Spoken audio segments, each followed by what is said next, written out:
అల్టిమేట్గా రేవంత్ రెడ్డి గారైనా ఇంకోరైనా కళలు ఎన్నైనా కనొచ్చు. కలాం గారు చెప్పారు కదా, కళలు కనండి, కథలు చెప్పకండి. కళలు కనండి ముఖ్యమంత్రి గారు, కథలు చెప్పకండి. ఎందుకంటే అది మంచిది కాదు. ఇన్ని కథలు చెప్పి అధికారంలోకి వచ్చినావు. పిట్ట కథలు, లొట్ట కథలు, ఎన్ని కథలు చెప్పిండే ఆయన.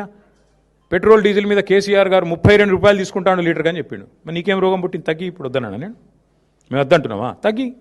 ఎన్ని కథలు చెప్పినావు ఇసంటి నువ్వు? పిట్ట కథలు, లొట్ట కథలు. ఇక పిట్ట కథలు, లొట్ట కథలు టైం అయిపోయింది. నిజంగానే ముఖ్యమంత్రి గారు 2034 దాకా ఉంటా అనే ధైర్యం ఉంటే మరి రద్దు చేసి పోదాం అసెంబ్లీ.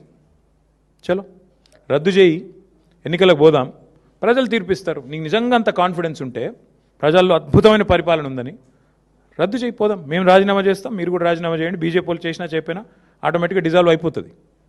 ఒకవేళ సీఎం గారు రెడీగా ఉంటే మేమందరం మా పార్టీ వాళ్ళం 27 మంది రాజీనామా చేస్తాం. నువ్వు రెడీ అంటే నువ్వు రాజీనామా చెప్పి మీ వాళ్ళతోని, మా పార్టీకి వెళ్ళి తీసుకుపోయిన దొంగలను కూడా రాజీనామా చెప్పి, 9 మంది ఉన్నారు కానీ నీతోని చెప్పి, లెటస్ గో, చూసుకుందాం. పోనీ అది కూడా అంత ధైర్యం ఎట్లాగో రేవంత్ రెడ్డికి లేదు నాకు తెలుసు.